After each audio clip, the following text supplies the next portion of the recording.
Programang ito ay rated SPG. Striktong patnubay at gabay ng magulang ang kailangan. Maaaring may masiselang tema, lengguwahe, karahasan, sexual, horror o droga na hindi angkop sa mga bata. Kumusta at welcome back sa aking channel.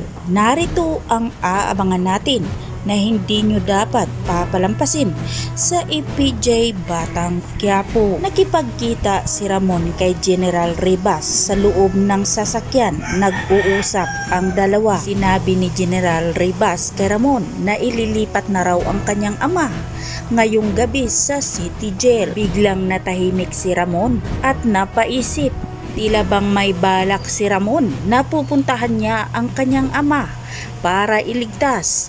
Ngunit binalaan siya ni General Ribas na huwag ituloy ang kanyang balak dahil mapapahamak lang siya. Ngunit matapang na sinagot ni Ramon si General Ribas na hindi sumusuko ang mga Montenegro. Bilang banda, tagumpay na naligtas ni Tanggol si Punggay at dinala ni Tanggol si Punggay kung saan ang lugar na tinataguan nila. Nagulat ang mga kaibigan ni Tanggol kung sino ang babaeng dinala ni Tanggol doon. Napatanong ang isa sa kaibigan ni Tanggol kung sino ang babaeng dinala niya. Nabilang ni Tanggol na niligtas niya ang babae at hindi niya kilala. Uminit ang dugo ni Punggay nang marinig niya ang sinabi ni Tanggol. Napatanong si Punggay kay Tanggol kung bakit nga ba daw siya niligtas, na hindi naman daw niya inutusan si Tanggol na iligtas siya. Inis na sinagot ni Tanggol si Punggay kung bakit nga ba raw sumakay si Punggay kung ayaw niyang mailigtas. Nagkainitan na ang dalawa. Sinagot naman ni Punggay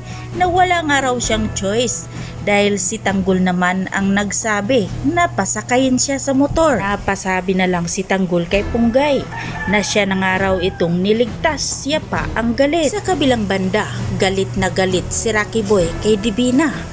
Dahil nga raw kay Divina, nabugbog siya ni Tanggol. Mas lalong uminit ang ulo ni Rocky Boy at hindi niya mapapatawad si Divina bilang ina. Nagbanta rin si Rocky Boy na hindi nga daw niya papalampasin kapag magkita ulit sila ni Tanggol.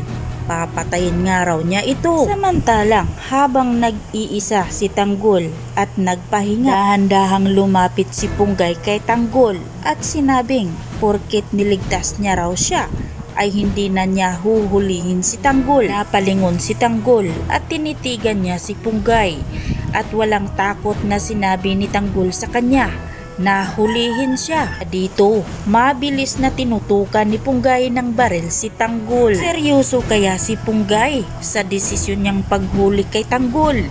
Yan ang ating pakatutukan mga kaibigan. Dito lang sa EPJ Batang Quiapo.